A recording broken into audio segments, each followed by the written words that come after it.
లాస్య ఇచ్చిన ఆన్సర్తో కిషోర్కి మాట కట్టయిపోయింది. కన్నీళ్లని బలవంతంగా ఆపుకొని 4 నెలలు కష్టపడి కొన్న డిజైనర్ ఫ్రాక్ని లాస్య పాదాల ముందు పెట్టి, హ్యాపీ బర్త్డే లాస్య, నేను నీకు ఇవాళ గిఫ్ట్ ఇద్దామని అనుకుంటే నువ్వే ఊహించని కానుకిచ్చా అనేసి అక్కడ్నుంచి వెనక్కి తిరిగాడు. రే కిషోర్, నీ డబ్బులు తీసుకోలేదు అని ఫ్లోర్ మీద పడిన డబ్బుల వంక చూస్తూ అన్నాడు సురేష్. ఆ మాట విన్న కిషోర్కి విపరీతమైన కోపమొచ్చింది. కింద పడున్న నోట్లన్నీ తీసి అతని ముఖం మీద విసిరికొట్టి, తీసుకురా చీటర్, నేనే నీకు ఆ గిఫ్ట్గా ఇస్తున్నా అని కళ్ళెర్ర చేసి అక్కడ్నుంచి వెళ్లిపోయాడు. అతనలా తిరగ్గానే సురేష్, కమాన్ బేబీ, మూడంతా స్పాయిల్ అయింది, ఈ రాత్రిని స్వర్గంలా మార్చుకుందాం, లెట్స్ సెలబ్రేట్ యువర్ బర్త్డే అని కిషోర్కి వినిపించేలా అంటూ లాస్యను పైకి లిఫ్ట్ చేసి ఆమె లిప్స్ ను తన లిప్స్ తో గట్టిగా లాక్ చేశాడు. తన ముందే సురేష్ తో ఇంటిమేట్ గా ఉన్న లాస్యను చూసిన కిషోర్కి మొదటిసారిగా ఆమె మీద విపరీతమైన అసహ్యం కలిగింది. అక్కడ్నుంచి బయటికొచ్చి జోరున పడుతున్న వానలో అలాగే తడుస్తూ నడుచుకుంటూ వెళ్తున్నాడు.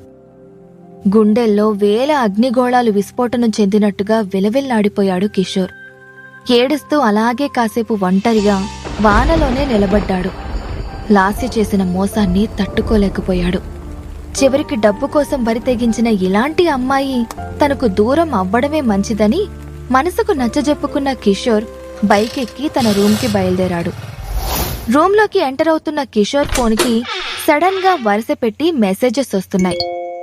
బీప్ సౌండ్స్ విని, ఈ టైంలో ఇన్ని మెసేజెస్ ఎవరు చేసి ఉంటారు అనుకుంటూ ఫోన్ ఓపెన్ చేసిన కిషోర్ మొదటి మెసేజ్ చదివి ఎలక్ట్రిక్ షాక్ కొట్టినట్టు ఫీల్ అయ్యాడు. ఫోన్ని పట్టుకున్న అతని చెయ్యి సన్నగా వణకడం స్టార్ట్ అయ్యింది. కంగ్రాచ్యులేషన్స్ పసుపులేటి కిషోర్, నీ 7 ఏళ్ల పేదరిక శిక్ష పూర్తయింది అని ఒక మెసేజ్ వచ్చింది. వణుకుతున్న చేతులతోనే మరో మెసేజ్ ఓపెన్ చేసి చూశాడు. ఈ రోజుతో నీపై ఉన్న అన్ని నిబంధనల్ని పసుపులేటి ఫ్యామిలీ ఎత్తేసింది, welcome to the billionaires club అని మెసేజ్ చదివాడు. ఎగ్జైట్మెంట్ తట్టుకోలేని కిషోర్ రూంలోకి వెళ్లి కూర్చుని మిగతా మెసేజెస్ ని కూడా జాగ్రత్తగా చదివి ఒక రకమైన ఫీలింగ్ తో నిద్రపోయాడు. మరుసటి రోజు పొద్దున్నే హుషారుగా నిద్రలేచి బ్యాంక్కి బయలుదేరాడు. ప్రపంచంలోని అతిపెద్ద బ్యాంక్ అయిన సిలికాన్ సిటీ బ్యాంకు చేరుకున్నాడు. ఆ బ్యాంకు ముందు ఎన్నో లగ్జరీ కార్స్ పార్క్ చేసున్నాయి. బాగా డబ్బున్న ధనవంతులు మాత్రమే ఆ బ్యాంకులో అకౌంట్ ని యాక్సెస్ చేయగలరు. తలదించుకుని నేరుగా మెట్లెక్కి బ్యాంకులోకి వెళ్తున్న కిషోర్ ఎదురుగా ఫోన్ చూసుకుంటూ పరధ్యానంగా దిగొస్తున్న దీపికాని గమనించుకోకుండా ఢీకొట్టాడు. కింద పడ్డ దీపిక కిషోర్ని, అతని చీపు బట్టల్ని చూసి, హే ఇడియట్, కళ్ళెక్కడ పెట్టుకుని నడుస్తున్నావు? ఇంతకీ ఎవరు నువ్వు? ఊపుకుంటూ వచ్చేస్తున్నావు, పోవతలకి అని కసురుకుంది ఆ అమ్మాయి. దీపికని చూసి కిషోర్ సమాధానం ఇవ్వకుండా, పాపకి మనమెవరో తెలియక పిచ్చి పిచ్చిగా మాట్లాడుతుందిలే అని మనసులోనే అనుకుంటూ చిన్నగా నవ్వుకున్నాడు. అతని నవ్వుకి ఇరిటేట్ గా ఫీల్ అవుతూ, రే ఎదవా, ఆర్ యు డెఫ్? వెళ్ళమంటే వినపట్లేదా? ఎందుకు నవ్వుతున్నావురా ఈడియట్ అని అరిచింది. ఆమె మాటలకు రియాక్ట్ అవ్వడం అనవసరం అనుకున్న కిషోర్ సైలెంట్ గా బ్యాంకు లోపలికి వెళ్లిపోయాడు.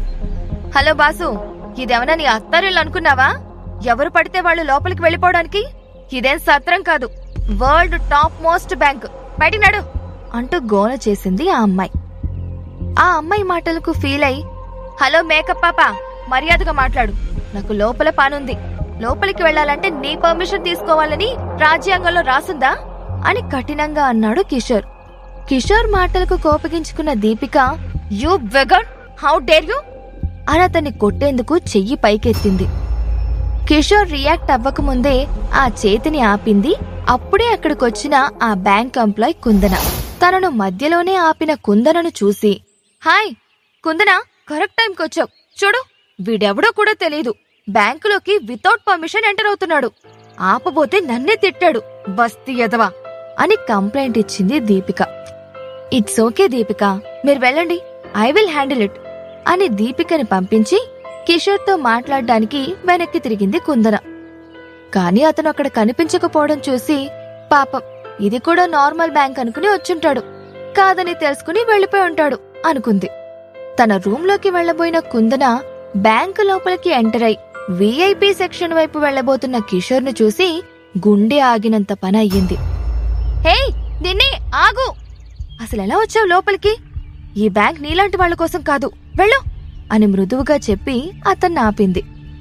ఆ పాప గోల అయిపోయింది, ఇప్పుడు నీ గోల మొదలైందా అని మనసులోనే అనుకున్న కిషోర్ కుందనతో మాట్లాడుతూ, మీరు పొరబడుతున్నారు, నాకీ బ్యాంకులో అకౌంట్ ఉంది అని సమాధానమిచ్చాడు. కిషోర్ వైపు చూసిన కుందనికి అతని అవతారం చూసి విపరీతమైన కోపమొచ్చింది. గట్టిగా తిట్టాలనిపించింది. కాని తన చుట్టూ ఉన్న కస్టమర్స్ డిస్టర్బ్ అవుతారు అన్న కన్సర్న్తో కోపాన్ని కంట్రోల్ చేసుకుంటూ, హలో గల్లీ ఫెలో, నీ దగ్గరున్న ఏటీఎం కార్డు అకౌంట్ బుక్ ఏది ఇక్కడ పనిచేయదు. ఇది కేవలం శ్రీమంతుల కోసం ఓపెన్ చేసిన బ్యాంక్.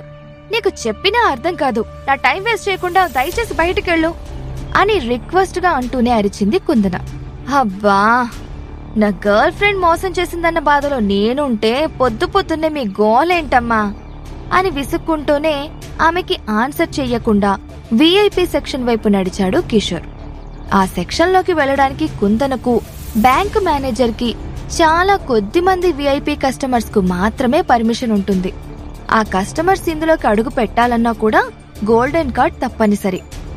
అందుకే కళ్ల ముందే తన మాట లెక్క చేయకుండా కిషోర్ లోపలికి వెళ్లేందుకు ట్రై చేయడం చూసి ఆమెకి ఎక్కడలేని కోపమొచ్చింది. హే, ఏం చేస్తున్నావు? చెవులు పనిచేయట్లేదా? ఆగు అని అరుస్తున్నా కూడా పట్టించుకోకుండా విఐపి సెక్షన్ డోర్ తెరిచి లోపలికి అడుగుపెట్టాడు కిషోర్. నేరుగా వెళ్లి ఎదురుగా విశాలంగా ఉన్న ఆ గదిలో సోఫాలో దర్జాగా కూర్చున్నాడు కిషోర్. కొంప మునిగింది. మేనేజర్ చూస్తే నా పని అంతే. అబ్బా, వీడి దగ్గర గోల్డెన్ కార్డేం కర్మ, కనీసం ఆధార్ కార్డు కూడా లేనట్టుంది.